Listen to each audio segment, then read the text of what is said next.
Film की शुरुआत एक खतरनाक और दिल दहला देने वाले सीन से होती है। एक घने सायेदार जंगल के अंदर हर तरफ सन्नाटा पसरा हुआ है। एक लड़की जिसका शरीर चोटों और खून से लथपथ है, अपनी जान बचाने के लिए भाग रही है। उसके हर दर्द भरे कदम के साथ उसके बचने की उम्मीद थोड़ी और कम होती जा रही है, लेकिन पीछे से आ रही मौत का साया, वो दरिंदगी, रुकने का नाम नहीं ले रही। उसके पीछे है एक खौफनाक और खतरनाक शख्स जिसे लोग एडम कोल उर्फ क्रशर के नाम से जानते हैं। क्रशर, जो एक कुख्यात नरभक्षी है, उसकी शक्ल उतनी ही डरावनी है जितनी उसकी हैवानियत की कहानियां। रसायनों की वजह से उसका शरीर भयानक रूप से विकृत और बदसूरत हो चुका है। उसकी बड़ी बड़ी भारी भारी कदमों की आवाज जंगल में गूंज रही है, जैसे कोई शिकारी अपने शिकार के बेहद करीब हो। फिर अचानक वो क्रूर पलाता है। क्रशर अपनी विशालकाय हाथ से उस लड़की के सिर को पकड़ लेता है। हड्डियों के टूटने की भयानक आवाज जंगल की खामोशी को चीर देती है।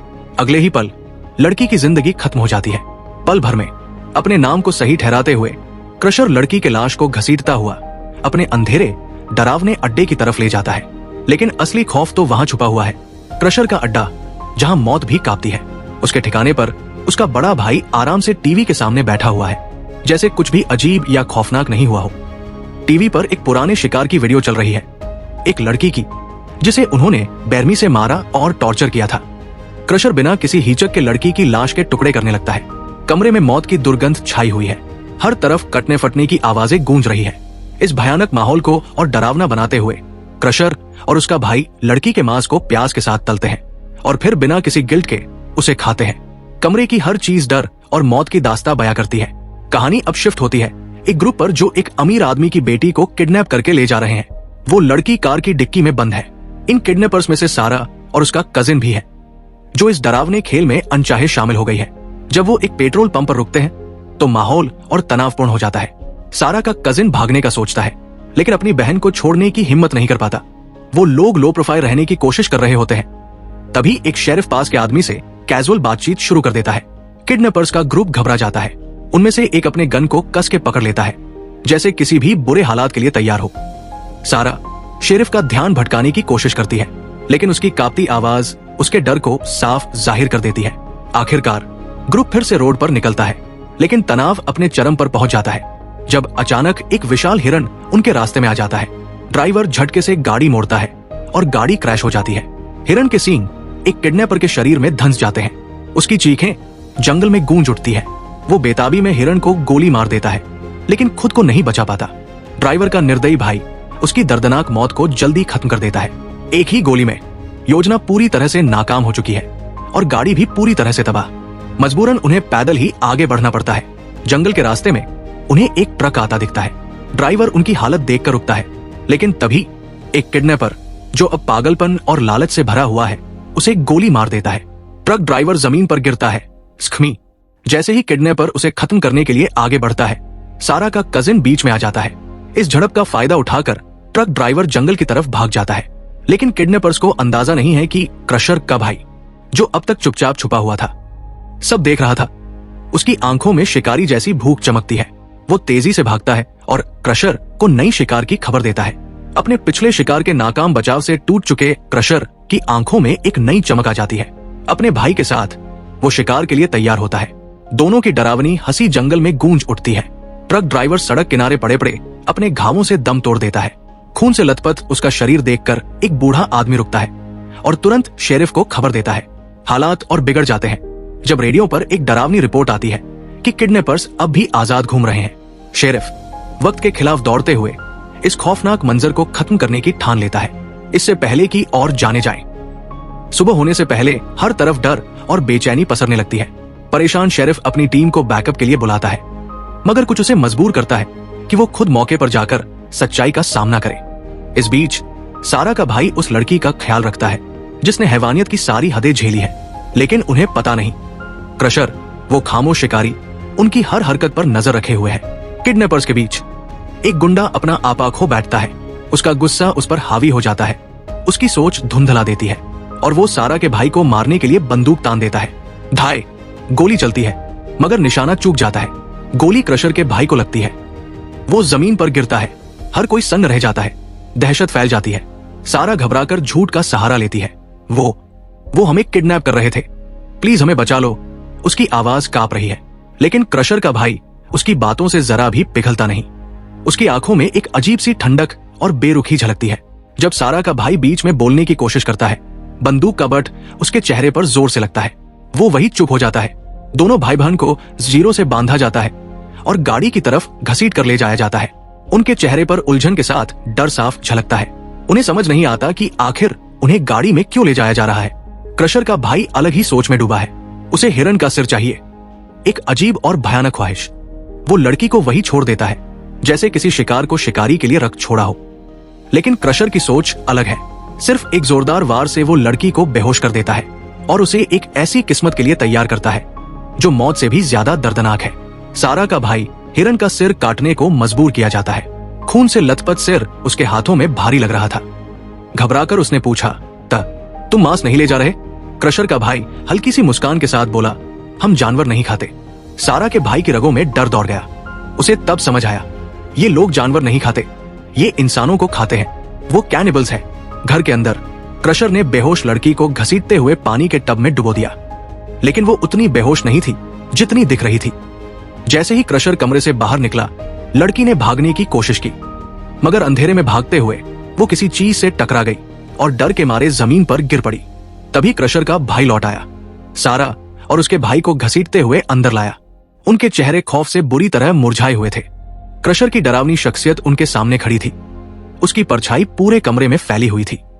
हिरन का कटा हुआ सिर एक तरफ फेंकते हुए उसने सारा को एक नकली मुस्कान देने के लिए मजबूर किया, लेकिन उसकी आंखों में छुपा डर साफ दिखाई दे रहा था।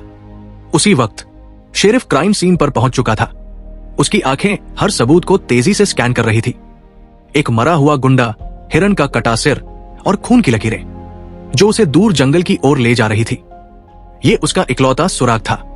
उसने खून के निशानों का पीछा करना शुरू कर दिया, अनजान और खतरनाक रास्तों की तरफ। सारा अब पूरी तरह से हताश हो चुकी थी। उसने अपनी आजादी के लिए गिड़गिड़ाना शुरू कर दिया। उसकी आवाज डर से कांप रही थी। पैसे चाहिए? मैं तुम्हें बहुत सारे पैसे दूंगी, बस हमें छोड़ दो। लेकिन क्रशर का भाई, उसकी आंखों में जरा भी भाव नहीं थे।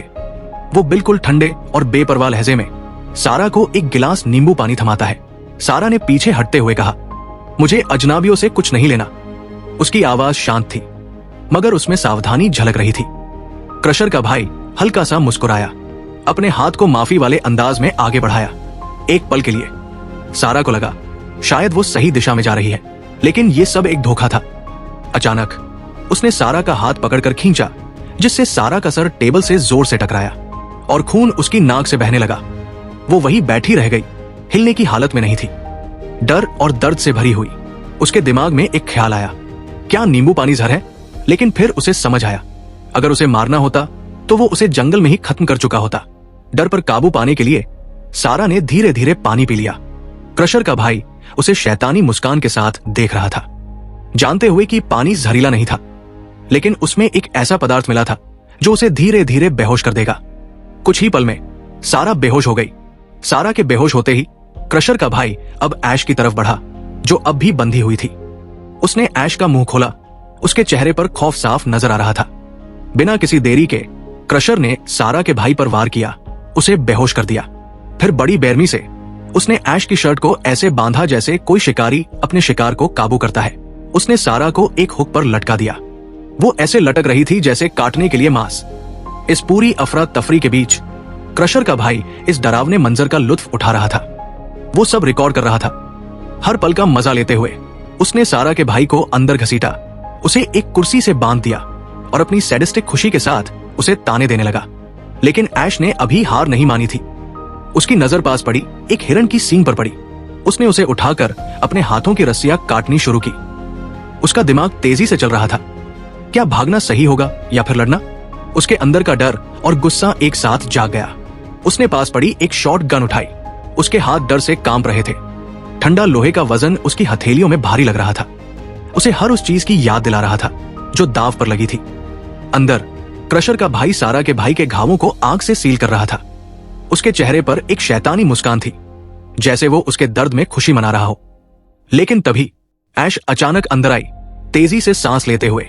बिना किसी झिझक के उसने शॉर्ट गन दाग दी। जोरदार धमाका कमरे में गूंज उठा। क्रशर का भाई लड़खड़ाकर पीछे हटा। ऐश ने निशाना साधा, उसके हाथ अब भी कांप रहे थे, पर उसकी नजरें फोकस थी। उसने फिर गोली चलाई और इस बार क्रशर को खत्म कर दिया। कमरा खून और धुएं से भर चुका था। ऐश उनके शरीरों के ऊपर खड़ी थी। डरावना सपना अब खत्म हो चुका था, मगर बहुत ही बेरमी के साथ। उसने जल्दी से सारा के भाई को आजाद किया। उसका दिल जोर जोर से धड़क रहा था। एक साथ उन्होंने क्रशर के भाई को जंजीरों में बांध दिया। उसे सिर्फ इसलिए जिंदा रखा क्योंकि उन्हें वापस रास्ते का पता चाहिए था। थकान और दर्द से चूर वे आगे बढ़े। उनके पैर कांप रहे थे, लेकिन उनके पास रुकने का कोई चॉइस नहीं था। अचानक ऐश ने बंदूक उठाई। उसने सब पर तान दी। सभी के चेहरों पर हैरानी और धोखे के भाव थे। ऐश की नजर में ये सब उसके लिए दुश्मन थे, सब गुनहगार। लेकिन क्रशर के भाई का खौफनाक साया बाकियों से भी भारी था। तनाव अपनी चरम सीमा पर था। तभी क्रशर का भाई झपटा और उसने सारा के भाई को पकड़ लिया। हवा में घबराहट और डर की लहर दौड़ गई। सारा का भाई चीखते हुए ऐश से बोला, गोली चलाओ जल्दी। लेकिन ऐश डर और दुविधा में जमी हुई थी। उसके हाथ ट्रिगर पर थे, मगर उसे दबा नहीं पा रही थी। उसके इसी पल भर के हिचकिचाहट का फायदा उठाते हुए क्रशर के भाई ने सारा के भाई को मार डाला। ऐश वही जमी रही, ना चीख सकी, ना हिल सकी। तभी सारा ने ऐश के हाथ से बंदूक छीन ली। उसकी आंखों में गुस्सा और बदले की आग थी। इस बार उसने एक पल भी नहीं गवाया। गोली चली और सीधा क्रशर के भाई को लगी। उसका खौफनाक आतंक यही खत्म हो गया, लेकिन अब तक बहुत देर हो चुकी थी। सारा के हाथ में बंदूक थी। ऐश का आजादी का छोटा सा एहसास फिर से खत्म हो गया। वो फिर से एक बेबस प्यादा बन चुकी थी। सारा ने बंदूक उसकी तरफ तानी। ऐश कुछ नहीं कर सकी, पर इससे पहले की चीजें और बिगड़ती। एक और गोली चली। सारा का सिर पीछे की तरफ झटका और वो नीचे गिर पड़ी। शेरिफ ने ट्रिगर दबा दिया था। वो ऐश को सारा के हाथों मरने नहीं दे सकता था। उसके पास और कोई चारा नहीं था। आगे बढ़ते हुए उसने सख्त आवाज में ऐश से पूछा, सच बताओ, वो घर कहाँ है? जैसे ही वो पहुंचे, ऐश का गला जैसे किसी डर ने जकड़ लिया। क्रशर गायब था। एक पल के लिए सब ठहर सा गया। फिर पैनिक उसकी रगों में दौड़ने लगा। हम तो बर्बाद हो गए, उसने मन ही मन सोचा। डर और बेचैनी से वो भागने की कोशिश करने लगी, लेकिन तभी शेरिफ ने उसे पकड़ लिया, हथकड़ी डाल दी और एक कुर्सी पर बांध दिया। बाहर माहौल और खतरनाक हो गया। क्रशर अंधेरे से बाहर आया। उसकी ठंडी और बेरहम नजरें सीधी शेरिफ पर टिकी थी। फिर बिना किसी झिझक के उसने शेरिफ को अपनी विशाल ताकत से पकड़ लिया और उसे टुकड़ों में फाड़ने लगा। शेरिफ की दर्द भरी चीखें हवा में गूंजने लगी। क्रशर ने उसके टूटे हुए शरीर को ऐसे फेंका जैसे वो कोई पुरानी गुड़िया हो। अंदर ऐश अपनी रस्सियों से छूटने की कोशिश कर रही थी। डर और गुस्से से भरी हुई उसने आखिरकार खुद को आजाद कर लिया। उसने पास पड़ा एक बड़ा सा चाकू उठाया और भागने की कोशिश करने लगी, लेकिन तभी क्रशर का भाई बंदूक लिए अंदर आ गया। ऐश तेज थी। उसने पूरी ताकत से उस पर झपट्टा मारा और चाकू सीधा उसके सर में घूम दिया। चाकू और हड्डी के टकराने की डरावनी आवाज पूरे कमरे में गूंज उठी। क्रशर का भाई वही ढेर हो गया। उसकी आखिरी चीख ने क्रशर को बुला लिया। क्रशर गुस्से से आग बुला होकर अंदर आया। ऐश के पास बस कुछ गोलियां थी। उसने फायर किया और फिर जान बचाने के लिए घर से बाहर दौड़ पड़ी। उसका दिल तेजी से धड़क रहा था, लेकिन क्रशर जो अब घायल हो चुका था फिर भी उसका पीछा कर रहा था। ऐश लड़खड़ाते हुए सड़क पर आ गई। दूर से पुलिस की गाड़ियों की लाल ब्लू लाइट्स दिखी। वो मुड़ी और क्रशर की आंखों में देखा। आओ, उसने कहा। उसकी आवाज कांप रही थी, पर शब्दों में ताकत थी। पुलिस का सामना कर लूंगी, लेकिन तुझे खत्म करके। क्रशर का चेहरा गुस्से से बिगड़ गया, लेकिन उसने कुछ नहीं किया। वो अंधेरे में गुम हो गया। ऐश वही खड़ी रही, कांपती हुई, और फिर उसने राहत की सांस ली। कम से कम अभी के लिए वो बच गई थी। रात के वक्त पुलिस ने पूरे घर को घेर लिया। उनकी मौजूदगी उन भयानक घटनाओं के आगे छोटी लग रही थी, लेकिन दूर जंगल के किनारे क्रशर छिपा हुआ सब देख रहा था। उसकी आंखें गुस्से और बदले की आग में जल रही थी। धीरे से वो जंगल में गायब हो गया, और वही उसने एक वादा किया। ये खून खराबा अभी खत्म नहीं हुआ था। उसका भाई मर चुका था, लेकिन ये कहानी यही खत्म नहीं होगी। और इसके साथ ही एक डरावना एहसास रह गया कि असली खौफ अभी शुरू हुआ था।